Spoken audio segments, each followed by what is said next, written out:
Well, imagine never having to worry about hurricanes and energy impact. Imagine never having to gas up your car again or recharge your cell phone. An endless supply of energy that does not harm the environment and won't cost you a dime. In fact, it comes from thin air.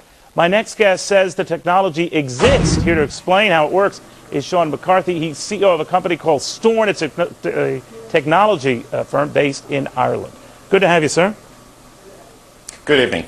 This almost sounds too good to be true. Now, I know you're a genius, but if you could explain it in layman's terms for me. What we've done is, about 3 years ago, we developed a way of constructing magnetic fields so that when you travel around the field, you suffer a net gain of energy. This energy, we have proven over the years, doesn't come from any other source. What that means in terms of a product is quite literally that, you know, if we deploy this as a replacement for your car engine, you'll never have to put gas into your car. We replace a battery in your cell phone, you'll never have to recharge your phone. But where is the energy coming from, Sean? Literally, there has never been an identifiable source for the energy. What this technology is doing is directly contradicting one of the basic laws of physics, the principle of the conservation of energy. So what we did last week is to issue a challenge to the world of science to ask them to come and to test it and to let the public know that this technology exists. So, and they were impressed by what they saw. There's something about the magnetic images or presence that makes this work. My immediate reaction to that was, is there any hazard, danger, cancer-causing type vulnerability here, anything like that? No, I mean anything that has electrical energy in it generates a magnetic field. The kind of magnetic fields we're looking at here are very low level, and the technology itself is shielded, so there is no discernible magnetic field outside of the technology itself. Our key focus at the moment is to start a process of very in-depth validation from the scientific world, which will start later this year, and we expect the results of that to be released towards the end of next year. You realize if you're onto something, Sean, you've driven the automobile business out of business and a host of others that depend on battery and fuel juice. I don't see it. I think this is an opportunity. I mean, I think that one of the key issues that we face are polluting energy sources. This isn't going to put the automotive industry out of business, and quite the opposite. We see this as a huge opportunity for, you know, cleaner automobiles, for less toxic batteries. All right. You're a private concern right now. You're deliberately not doing this to raise money, just to increase professional recognition, by which you can later on get funding, right? Yeah, what we've said is because claims like this have obviously been made in the past, right. We've distinguished ourselves from other claimants by first of all saying, during this process we're not going to attempt to commercialize. This needs to be an honest review from the world of science. We will neither raise money nor license the technology until the world of science has fully acknowledged that the results, have published the results of their technology and shown this to work. Our key focus at this point is simply to allow the public to see that this technology is available. We'll look then at commercialization after that. All right, Sean McCarthy, thank you. Thank you. Now to another good idea, and imagine a machine that could power your house for free. Well, that's exactly what two Australian inventors claim they've developed. Using magnets and a battery, their new generator has been described as revolutionary, and foreign investors are lining up for a piece of the action. Chris Allen reports. So, John, this is the machine? Yes, this is it, Chris. What's it capable of? Well, it'll power a house. The machine will provide sufficient electricity to run a house and have power to burn. It sounds too good to be true, but inventor John Christie is convinced his machine will change the world.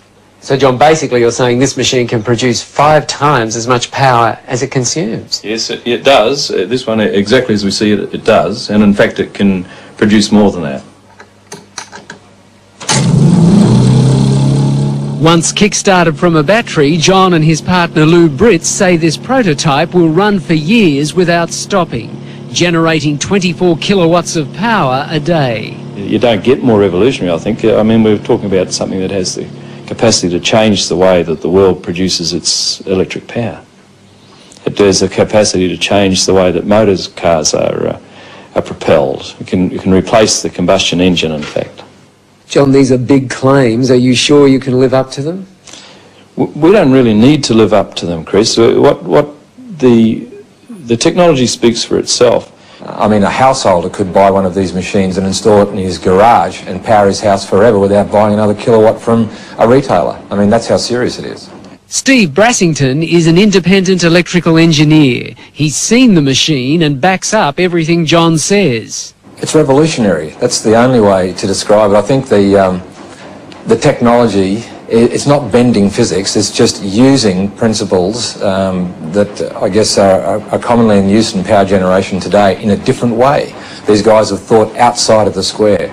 Basically, it's magnetic attraction and magnetic repulsion that provide the movement or the moment of the motor. Can you understand why some scientists are sceptical about it? There is no physicist or engineer who has looked at our motor or has looked at our figures who says it doesn't work. Lou is an electrician and John a businessman in Cairns in far north Queensland. The two unlikely inventors have been tinkering with their machine for 6 years. They've applied for an international patent and have been swamped by people wanting a piece of the action. These are the coils. We mentioned the coils don't get hot. Local businessman Alex Roma is one of the many offering money to help develop the generator. If it proves up to be what they say it is, it certainly would be something I'd invest in. John has also spoken to millionaire inventor George Lewin, the man who came up with the Triton workbench and who's now setting up a fund to stop Australian inventions going overseas. There's an opportunity here, I think, to share an invention with the world that is beyond anything that we've ever contemplated before. Since the 8th century, scientists have been trying to develop a machine with the power to change the world, able to produce a limitless supply of energy. Leonardo da Vinci declared it an impossibility. Others, including Johann Bessler in the 18th century, claimed success. They were dismissed as charlatans. But is the search at an end? Has the holy grail of science been discovered in this Dublin business park? The businessmen behind the claim say this test rig proves their theory. As it turns, it's making more energy than it's using. What we found is that when you construct certain magnetic fields using permanent magnets, the kind of magnets you have in your fridge, that certain constructions of these magnets cause certain fields. When you travel around the field, stopping and starting at the same position, you gain energy. The trained engineer who set up Stiorn says the results were found by accident 3 years ago. 8 people and organisations have tested the theory, but they won't say who. The company's claims have drawn a surprising response from physicists. We get daily, emails, telling us that somebody's going to come around and beat us up. We have had certain people involved in the project phoned up by a physicist who told this person to watch their back. We've had bloggers turn up to the office. I've had one blogger turn up to my home. It is amazing the depth of feeling, and this is fundamentalism from a scientific point of view. This is literally the reaction to our claim here is a religious reaction. It's the only way that I can put it in a way that people will understand. Undaunted, they put this advert in The Economist, inviting scientists to join a jury of 12 to test their findings. The counter on their website suggests nearly 5,000 have replied. Stiorn will fund the research as long as the scientists agree to publish their results. We would like them to be as widespread as possible, ideally geographically, but it's very important that they are the best people in the field. There's no value in us doing this and then ending up with a jury that we can be told, well, actually they're not the most qualified people. So we have to get the most qualified people we can get. Otherwise it won't hold water. But why are so many so sceptical? Because it challenges the very foundations of physics. There are 2 fundamental laws that we consider in thermodynamics, the laws of thermodynamics. And the first law says that you cannot create or destroy energy. And you can only convert it from one form to another. And the second law of thermodynamics says if you put energy into a system, you can't get all of that energy out. But there's always a possibility that we will find something extraordinary. But I have to say I'm a bit sceptical that we are going to find something that will break all the observed laws.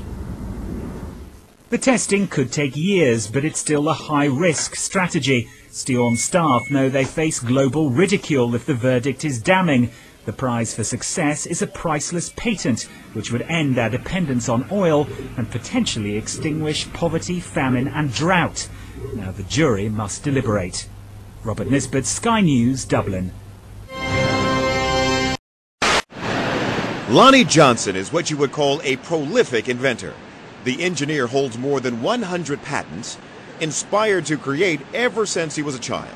I was always curious about how things worked. I would take my siblings' toys apart to, sometimes I put them back together, sometimes I use parts to make something else totally different.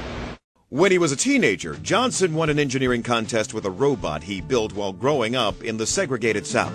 We were the only black school represented, but Linux was such an impressive piece of work that we were able to walk away with first place. Years later, as an engineer for NASA's Jet Propulsion Lab, Johnson helped design the Galileo mission to Jupiter and the Mars Observer projects. But Johnson's biggest claim to fame was engineering this toy, the Super Soaker squirt gun.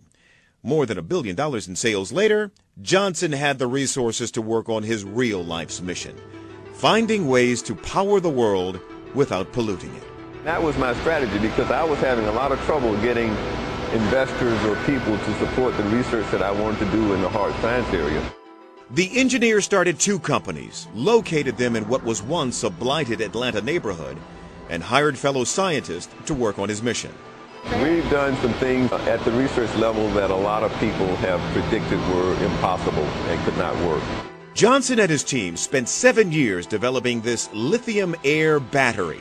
A battery, he says, provides 10 times more energy than the most powerful batteries now on the market. Whereas the auto industry now is trying to get to 100 miles on a single charge, you'd actually be able to charge your car and drive up to 1,000 miles on one charge nonstop. So that would eliminate the reservation that a lot of people have about electric cars. Johnson has tested the battery's ability in the lab time and again. But in order to get the battery to work in an electric car, it needs to be larger. And scaling it up takes big money. We could actually put it in a car and drive a car, I'd say 12 to 18 months if we had adequate funding. But Johnson says companies with far more resources are starting to catch up.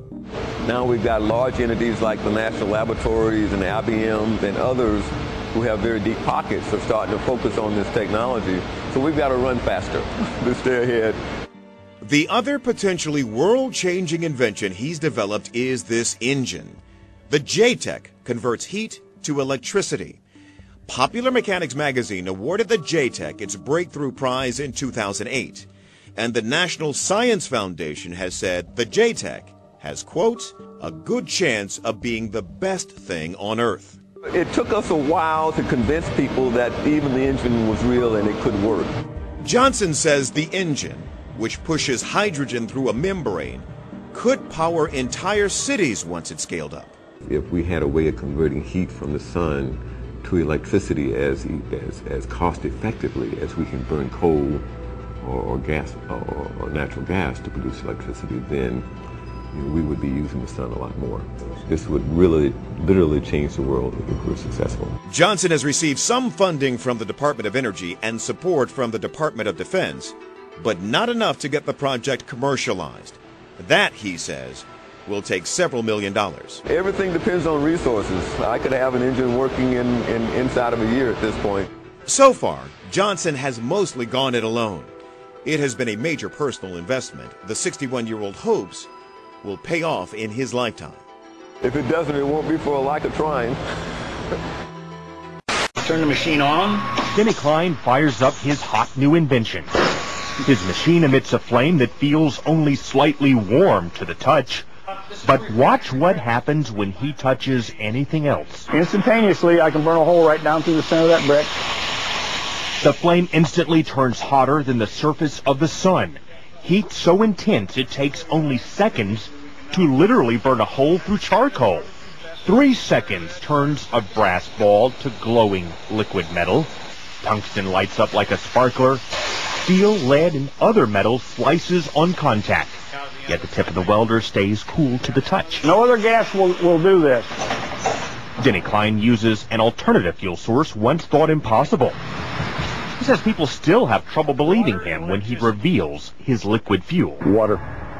Take water and electricity, and we break it down through our very unique electrolysis process. Klein has just patented his process of converting H2O to HHO, producing a gas that combines the atomic power of hydrogen with the chemical stability of water. It turns right back to water. You can see the water running off of this. Klein originally designed his water-burning engine for cutting metal. He thought his invention would replace volatile acetylene in welding factories. Then one day, as he drove to his laboratory in Clearwater, he thought of another way to burn his HHO gas. On a 100-mile trip, we use about 4 ounces of water. Klein says his prototype 1994 Ford Escort can travel exclusively on water, though he currently has it rigged to run as a water and gasoline hybrid. Simply speaking, it can change the world by reducing our dependence on fossil fuels. These are equivalent to our... Pete Dominici is helping Klein take his hydrogen technology patents from a 2-room office in Clearwater to consumer markets around the world. You know what? Microsoft came out of nowhere, came out of the garage. Why not hydrogen technologies? The duo is already in negotiations with one U.S. automaker and the U.S. government. Their plans have grown from basic welding with water to powering the entire world from the safest and cleanest fuel on Earth. Craig Patrick, Fox News. Members of Congress recently invited Denny Klein to Washington to demonstrate his technology. Now his company is currently developing a Hummer for the U.S. military that can run on both water and gasoline. So far, his water-powered engines have passed all performance safety inspections, so all systems appear to be go right now, and gives new meaning to the term running water. You just have to hope that water prices don't go up like the gas. And the top, our news here at 6 o'clock, an age-old dream becoming a reality. A local inventor has discovered a way, hear this, to use water to run your car. It's a major breakthrough that will no doubt make motorists happy. And as Ralph Robinson explains, the Pentagon is also showing lots of interest in this project.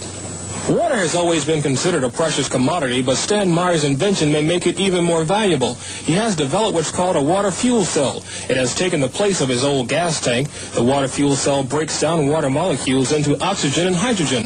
The hydrogen is used to run his dune buggy. I don't care if you use rainwater, well water, city water, ocean water. If you don't have any fresh water, go ahead and use snow. If you don't have any snow available to you, they use salt water because there's no adverse effect to the fuel cell. Meyer started working on this project 4 years ago. He's not a scientist. He isn't even a chemist. In fact, he never graduated from college. Myers was determined, he says, to design something to protect this country from oil embargoes. And we have calculated that if we take the dune buggy from Los Angeles to New York, we would roughly use 22 gallons of water. The Pentagon flew a lieutenant colonel in last week to look at Meyer's invention. There's talk of possibly using it in the Star Wars defense program and to run army tanks. Myers is currently perfecting a water fuel cell for cars. It will cost about $1,500. He says it won't need any maintenance, and you won't have to replace it. It'll be at least 2 years before the fuel system goes into mass production. The day it happens will be one the fuel industry hates, but it'll put a smile on the face of those who've had to say at one time or another, fill her up. I'm Ralph Robinson. As you can see, many patents have already been received, and many more are forthcoming. To date, over 42 patents have been applied for. Right now, we have the entrenched energy monopolies and cartels. You know, we have OPEC, and we have the 7 sister oil companies that control all the oil and energy. But what people have to understand is that the people who run the energy business in this world, which is the biggest business on the planet, turning over $4 to $5 trillion a year, it's bigger than guns and drugs, it's bigger than defense. They control the newspapers, they control the governments. But these companies are so big that they regulate the government, which regulates them. It's not free. Nothing is free. But cheap and efficient energy exchange is a viable concept. Now I say that everything in this universe is free energy. It's been dreamed of for hundreds of years that somewhere, someplace, as Tesla said, man will hook his machinery to the very wheelwork which drives the universe itself. The history of science is the history of the suppression of great inventions. A few classic stories. Nikola Tesla Nikola Tesla is regarded as the founding father of free energy. His astounding developments in the generation of alternating electrical current are still being used today. His most notorious project involved the transmission of wireless electricity into the atmosphere, which allowed for unlimited power to be freely accessed by everyone. When his financial backer, J.P. Morgan, realized that this power system could not be metered, all funding was immediately withdrawn. Tesla's electrical broadcast towers were dismantled, and through Morgan's many close connections with the media and government, Tesla's career was destroyed. In 1977, Bruce De Palma unveiled the first prototype of the N machine, an electrical generator which uses rotating magnets to generate up to 5 times more power than it takes to drive it. I know about the fact that the Japanese government and the Indian government have ongoing projects to produce N machines for domestic power. My partner is Paramahamsa Tiwari, who is the director of the Nuclear Power Corporation of India, which operates all the nuclear plants in India.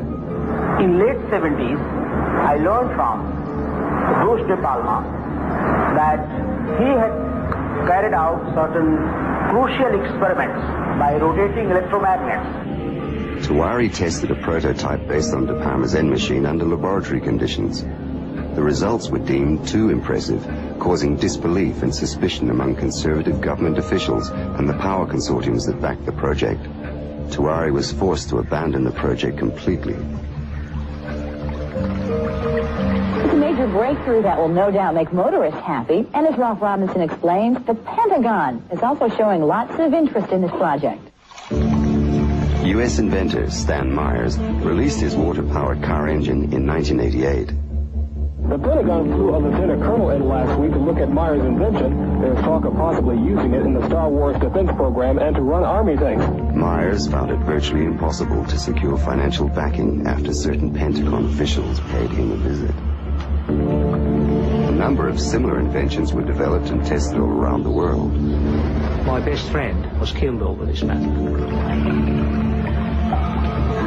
There's a chap here, about 10 minutes away from here, driving. He has been running his car on water since 1986 with the government's permission, provided that he keeps his mouth shut. And with regular intervals, using his own words, they keep warning him to keep his mouth shut. One of our colleagues who have been running car on the water for the 10-year period now, he reckons that it's 26 times more powerful than petrol.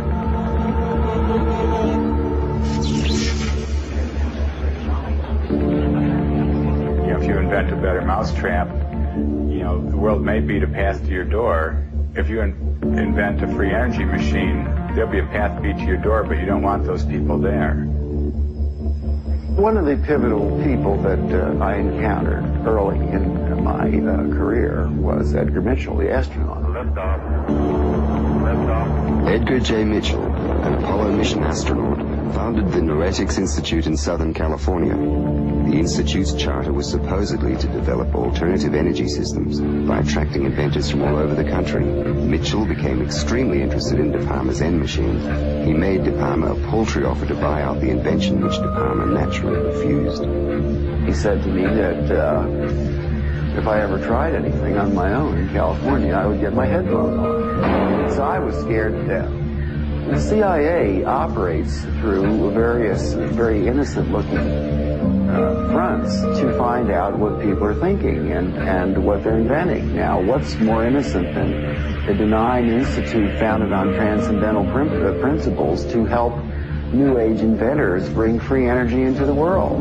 And that situation still exists in the United States today, where a person that really understands what's going on just can't get their idea out because the alternative science and medical fields have been co-opted by the intelligence services. And he converted this little engine to run on water. This is many, many years ago. And he used it for several years.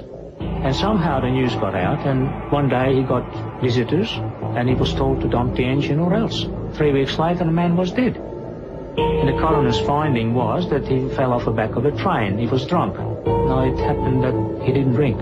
Even Dr. Townsend T. Brown, the electrogravitic research scientist, has on his 16-millimeter film of his lab test, which we've got here, he has guys with the black suits and black hats come into the place. You can see where the legends come from. I mean, these guys come in and they look like, you know, Bad Bart, the black man. I mean, it's classic, and these things do happen. There is no progressive science in a world where every scientific idea is evaluated for its military potential. Power, our energy, control of energy equals power in the new world order that is emerging. If you control the energy, the way we get around, the way we get electricity, the way we have our TVs and video cameras and stuff, if you do the control of the energy, then you've got control of the people. This demonstration here of the objects vibrating was caused actually by self-resonation of what they call ferromagnetic and piezo electric and ferromagnetic barium titanate. And this was used in the Army for levitation experiments. And this particular experiment here is showing a crude form of levitation that causes heavy objects with 7 pounds here to move around on a piece of aluminum plate through self-resonance, which is many bands and frequencies that I was causing. And other objects tend to move around, but only on translational movements. Basically, I'm doing a self-resonation system and adding on to it different carriers through the top amplifier, and tuning in, broadening the frequencies, the pulse rate, and that causing it to react in different shapes. So almost controllable translational movements. There's really no difference on the surrounding materials from the main cylinder. It can be plastic, steel, or very heavy objects will tend to slide around a bit. And yet, if you suspend a ring above the barium cylinder, you notice that the ring is held by some type of invisible force. So the applications of this in advanced applications using free energy or zero-point energy to power it would be in propulsion technologies. And that would be applicable to the forces that this type of material puts out.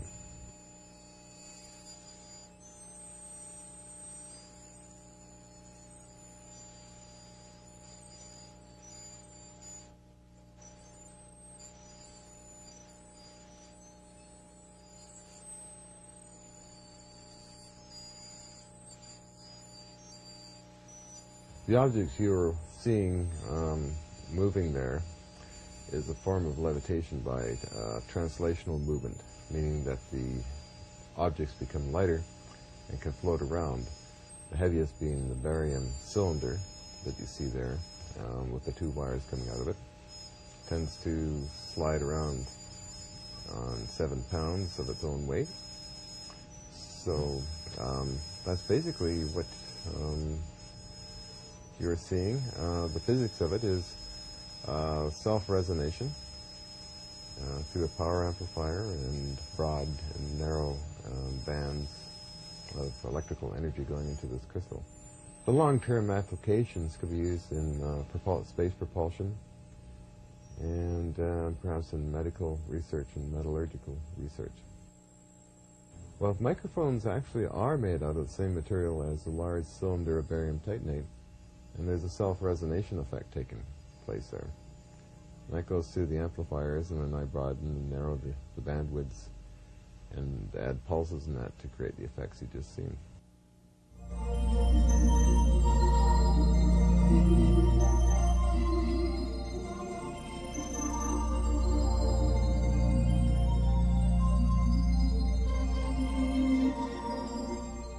Using common minerals, I'm able to capture the jitter of the zero-point energy that's the hot talk of many physicists around the world. And I'm able to create cells and structures similar to this one here that actually produce power for long periods of time. As you can see, we're getting a reading here of almost half an electron volt from this pile of crystals. And this is steady and has been tested up to a year's time and under stress tests also. So, which made me decide to then, of course, mount the same material in cylinders. And these cylinders here, of course, are various types of cylinders. One being an artillery shell or aluminum cylinders. I could take this one here and do a reading on him. And actually, you cannot see that, but we'll try here. Okay, can we tell what we're getting? About half a volt, about half electron volt.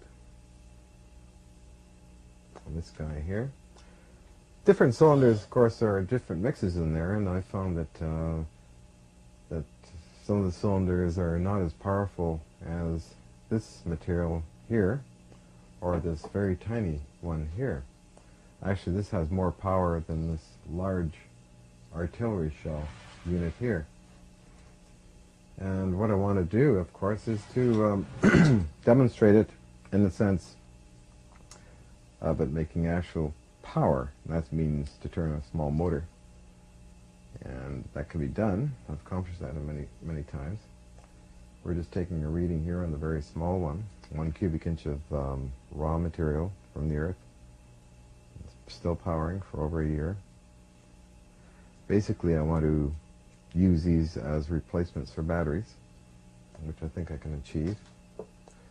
And to demonstrate even more so, I'm looking for a hot cylinder, which I'll call a hot one. Will maybe be this one, which is a combination of material from this little cylinder back into here. Instead, actually, well, we can take a voltometer reading on him and see if he's up to par. We get 1.635 electron volts, so I think that he's lively enough to power this little motor. We'll find out. So I'm holding this motor here. I attach a lead to the base. Get him out of the way. Okay, I'm attaching this to the base here.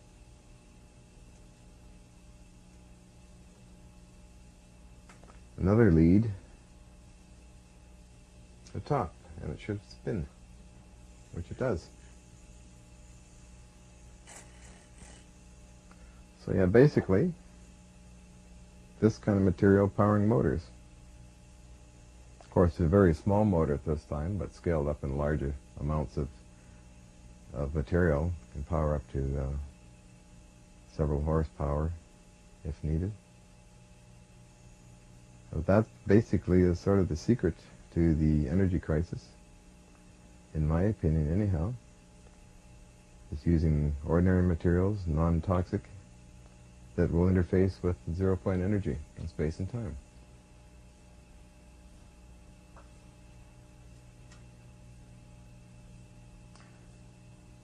Now we're taking a reading of one of the most powerful ones, the 1.635 volts, fluctuating a bit, but very steady and strong.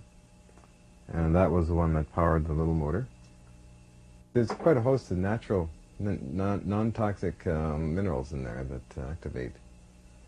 Much similar to the Moray valve of 1927, where Moray used natural minerals and got a lot of power in the range of about 5,000 watts usable power at 110 volts at 400 cycles per second. Long wire antenna. Using basically the same kind of principles. It's sort of a shake and bake recipe. It's extremely simple, ridiculously simple.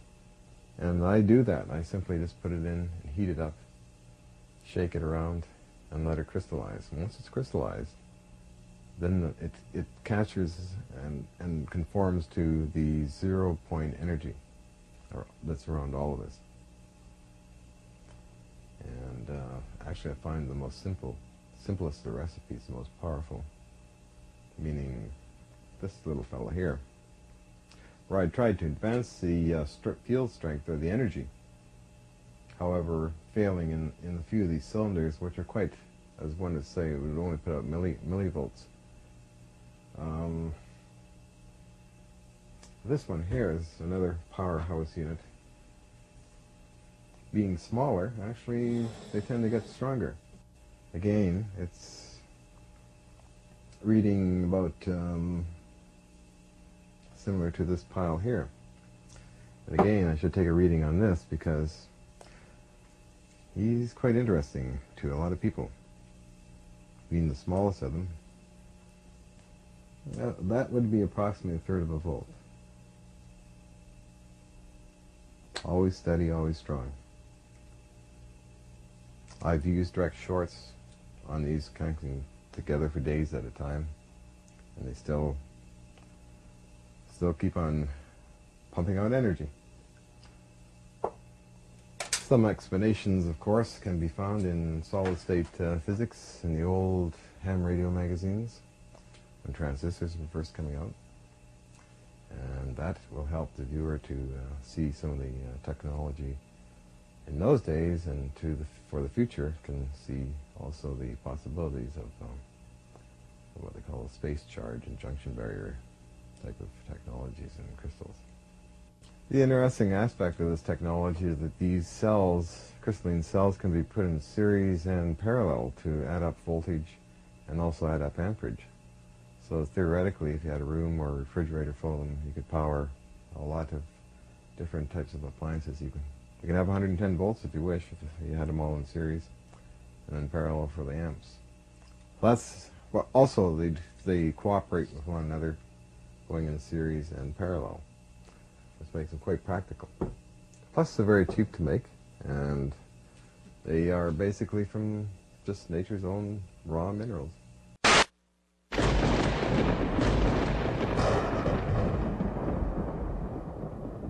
I've done better than that.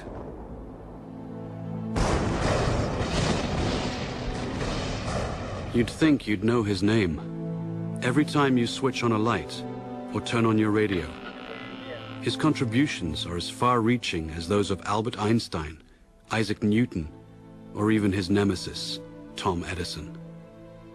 This mysterious, tall, dark Serbian invented alternating current, wireless communication, the modern electric motor, basic laser and radar technology, X-rays, neon, robotics, remote control, and cellular technology. Tesla was on a mission dedicated to unlocking the secrets of nature, his greatest obsession. He left little time for relationships or business. Nikola was exceedingly vulnerable in this regard. Wall Street monster J.P. Morgan was always lurking in the background, salivating over Tesla's patents. He wanted total control of the new power industry and would even crash Wall Street in order to shake out the competition. J.P. Morgan towered above all the Wall Street people like Samson over the Philistines. There were repercussions. One dark afternoon, Tesla tore up his own royalty agreement with Westinghouse, a contract potentially worth billions of dollars, in order to save their company from financial doom. This insane act of generosity was never reciprocated, even after Westinghouse's death in 1913. Despite the volatile world of finance in those days, Tesla was still courted by the rich and powerful. Nikola would soon engage the biggest fish in the pond while undertaking his greatest venture, Wardenclyffe.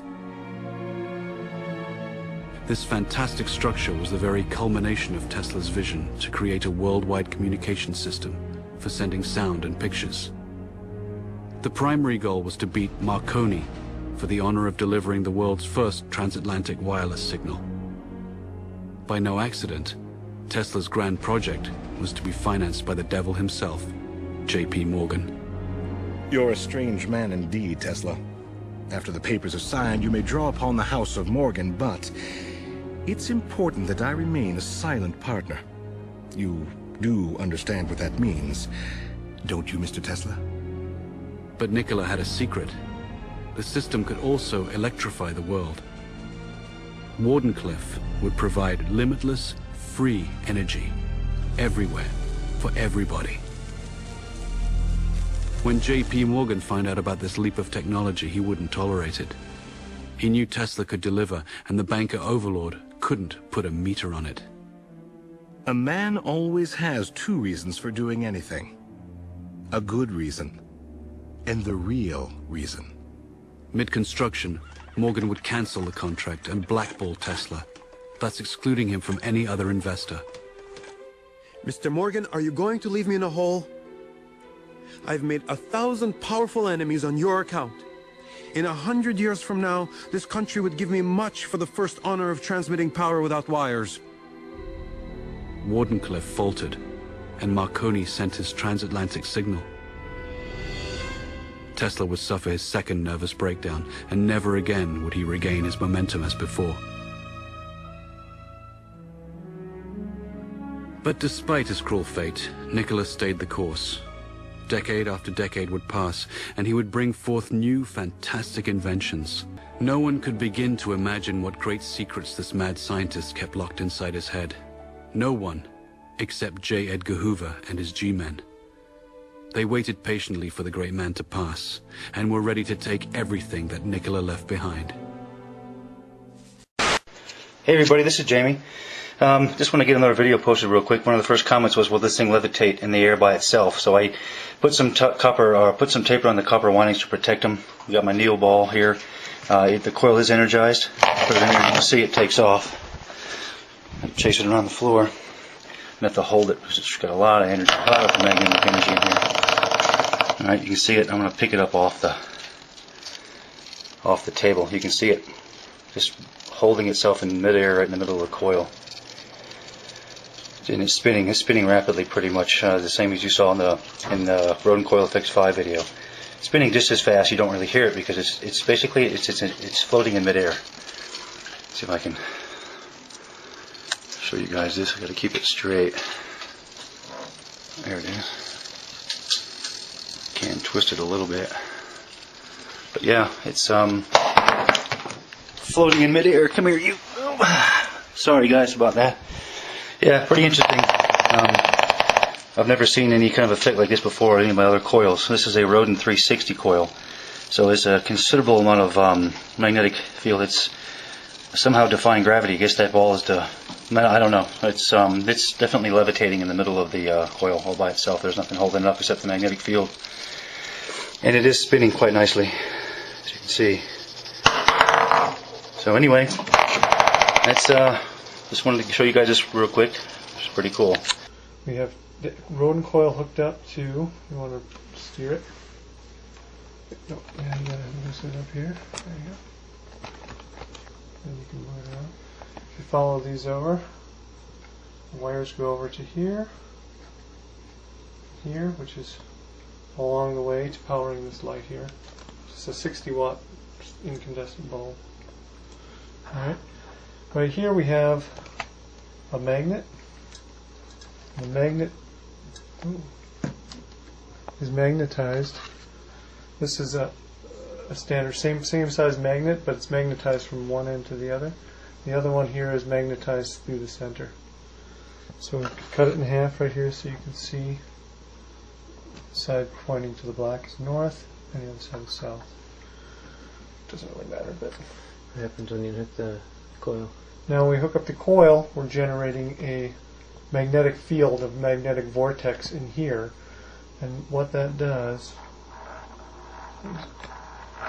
creates spin. If you can see it or not.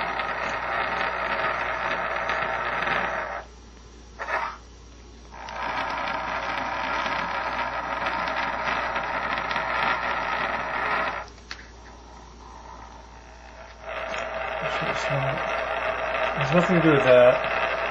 You can see clearly that it's spinning. Trying to keep up with the frequency. So hearing about this one, so we'll take that out of here. It's the north and south. Oh, where's that other north and south one we have?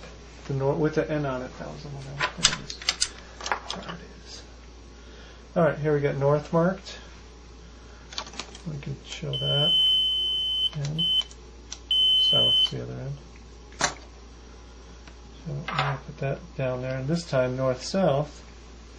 Whoa. Up.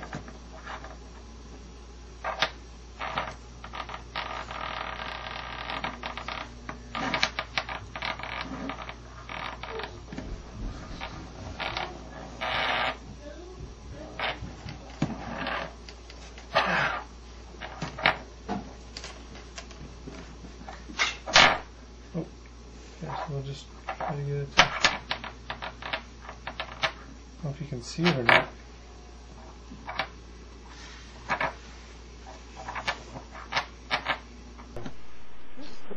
Okay, so let's try again. Whoa.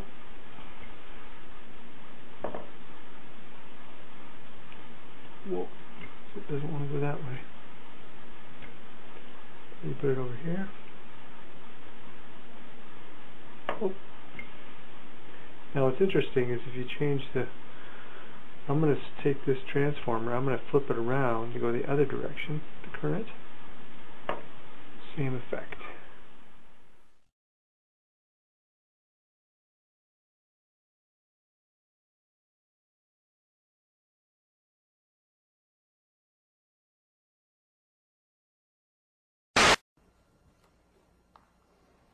Now I want to entertain you for the last 6 minutes with something amazing, something that is truly amazing. And it is a form of a battery that is mind-boggling. And the battery is right here on my left, on your right. It is a battery that produces an enormous potential difference. 10, 20 kilovolts. You see a schematic here on the transparency. You have a bucket of water here on the top, and you have glass, and the bucket of water is hiding behind here. It's not that because we hide it from you, but that's the best place to be. And you see plastic tubing coming down, and the water can run out on the right, and it can run out on the left. It runs out here. There is some paint can, no top and no bottom. And you see this paint can here. It's completely open. There's a letter A. And there's another paint can on the right. There's a letter B. It's a conducting can. This is also a conducting can. And this water runs into another conducting trash can. And this water also runs into a conducting trash can. And now comes a key point. That this conductor here, A, is connected through a conducting wire with C, and the conductor B, the paint can, is connected with a conducting wire to this trash can D. You let the water run for a while, and you will see between these 2 points here, sparks. Even when the points are as far apart as, say, 5 millimeters, when you're talking about at least a potential difference of something like 15,000 volts, you will see the sparks. And you wait, see another spark. And you wait, and you see another spark. So this is a power supply. And there must be energy coming from somewhere. And so problem 4.1, which you haven't seen yet on your fourth assignment, is asking you how this works. I will demonstrate it today, and I will come back to it later. The way it works is actually quite subtle, but I want you to think about it. It's a remarkable battery, a remarkable power supply. As the water starts running, I want to draw your attention to the fact that you can almost anticipate when the spark occurs. Because the water, at the very last, is beginning to spread. It doesn't come out anymore just like a narrow cylinder, but it begins to spread. And then comes the spark. And then it goes back to running normally, and then slowly in time it will spread, and then comes the spark. So let us get it going. We have some light here. Marcos and Bill spent a lot of time getting this going. Marcos, do I have all my lights the way you want them? You're happy with that. There you see the 2 balls, which are really here. And let's first look at the sparks. So I will start the water running now.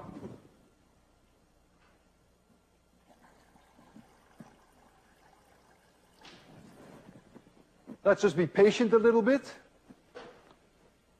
And let's see where we're seeing spark. Did you see one? Did you see the spark? Well, you were not looking. Man, you're paying for this. Look at the Look at the two balls. Give it some time again. Have to charge up. I can already anticipate it's coming up. It's coming up. Yeah! Did you see it? 15,000 volts. Let's give it a little bit more time and then we'll take a look at the water flow, which I can see. I'm close. But we can make you see the water flow. Look again. It's coming up. Did you see it? I could see it coming up. I can make you listen by having my microphone near the water, and you can hear this water running. Familiar sound to all of us. And now the sound changes. You hear change? And there's a spark. Once more.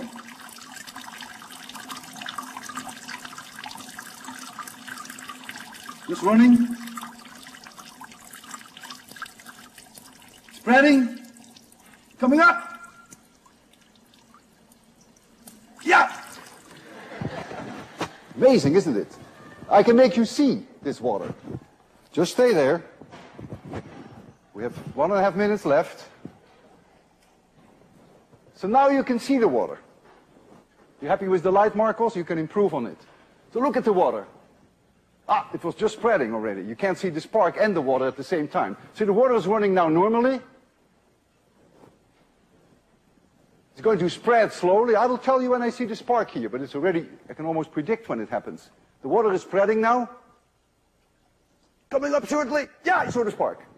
And you immediately see the water go like this. I want you to think about it and explain this. This is one of the most remarkable things I've ever seen in my life.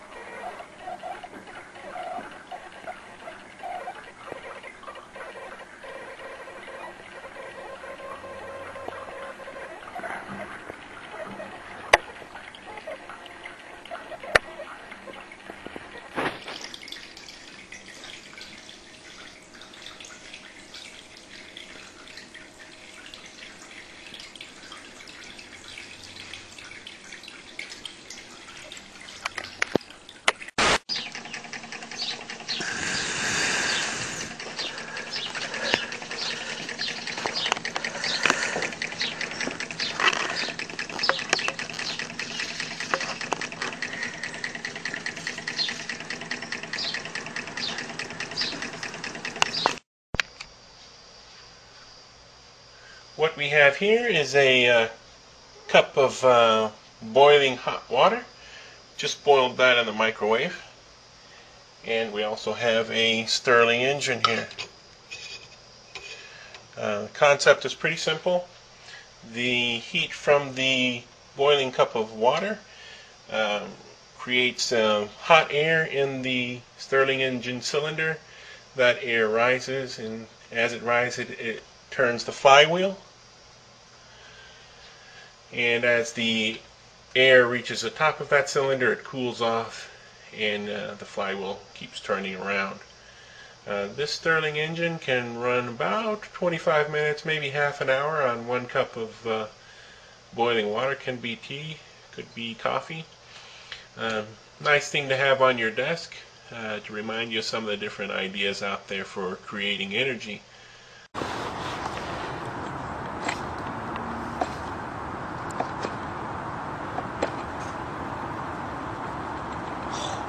Alright, starting. Let's see here. The strain point 3.5.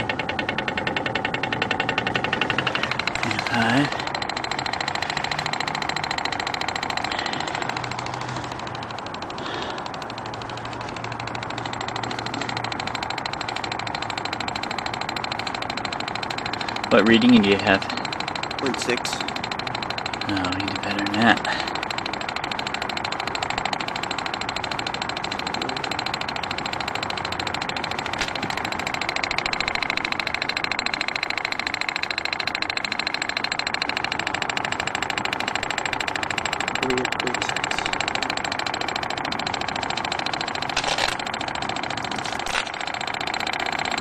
Oh, there it is.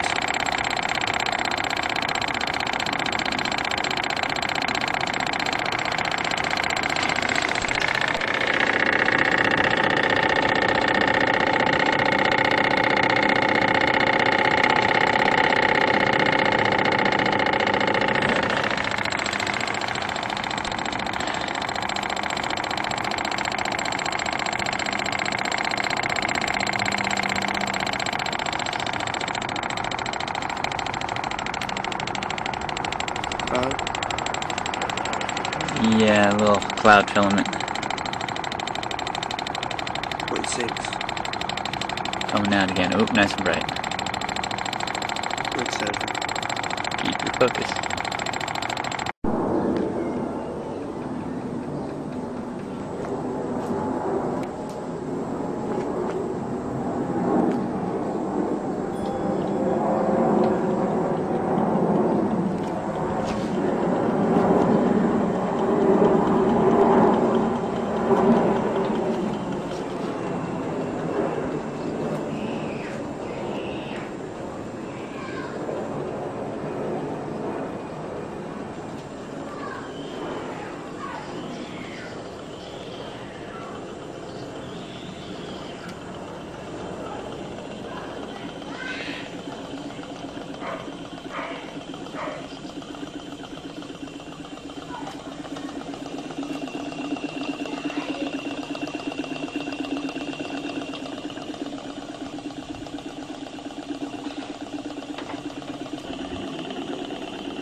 You are looking at a new battery technology that was released at this year's Consumer Electronics Show in Las Vegas, Nevada. It was invented by Tadashi Ichikawa of Tokyo, Japan.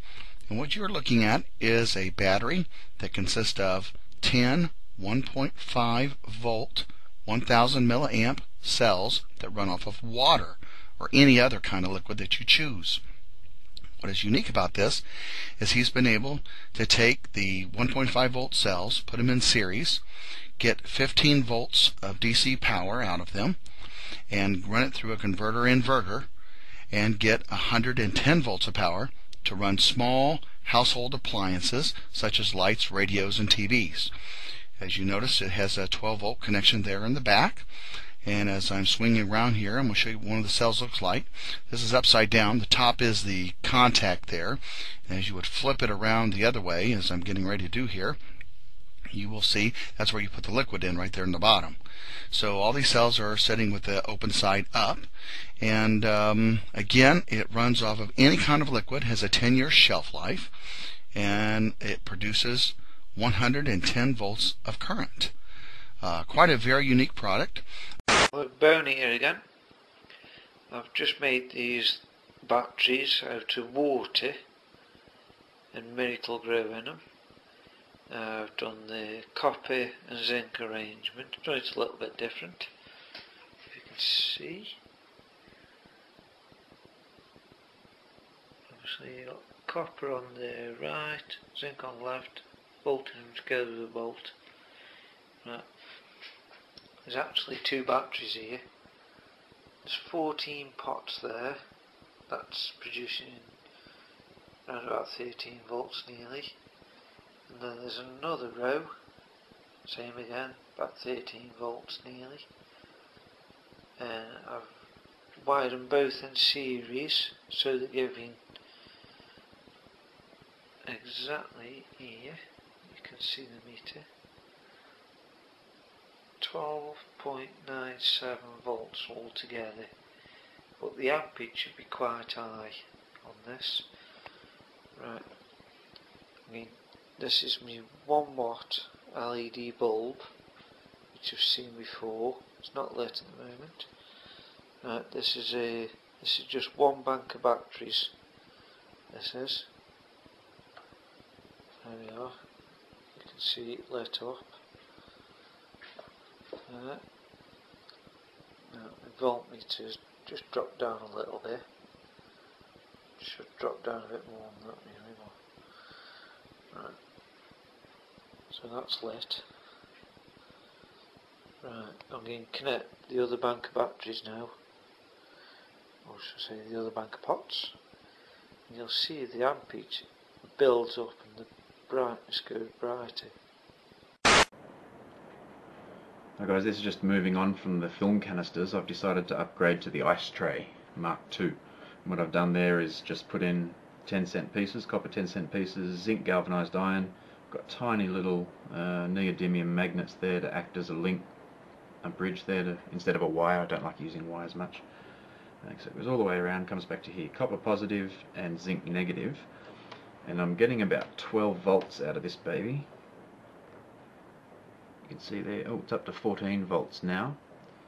And that's just from putting them in series, salt water, followed on top by equal parts spirit of salt and vinegar. Watered down, of course, both of those before they're mixed.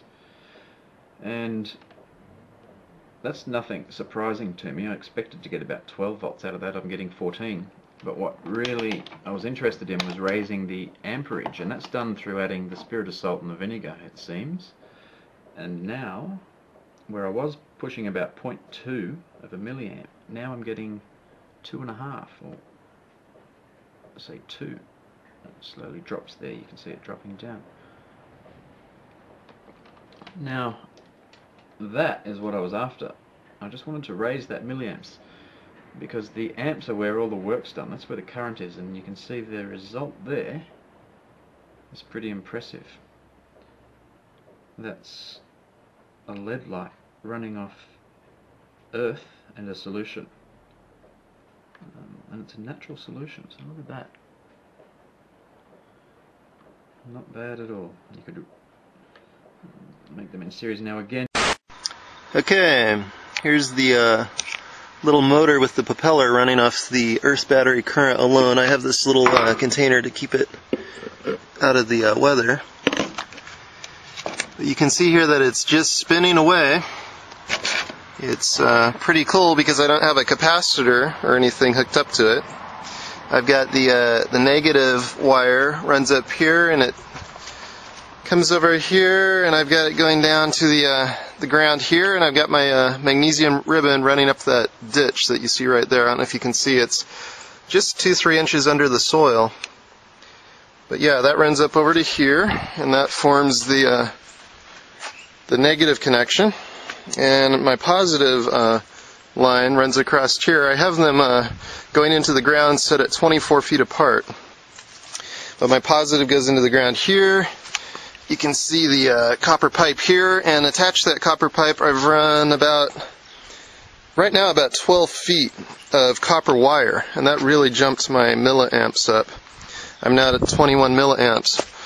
I'm going to go ahead and extend that copper wire and see if I can't get up around 50 milliamps or higher, and maybe extend the magnesium ribbon as well. It'd be interesting to see how many milliamps we can get up to with this thing. But yeah, it's really cool. I never would have thought I would see a small electric motor running with just 2 wires going into the ground.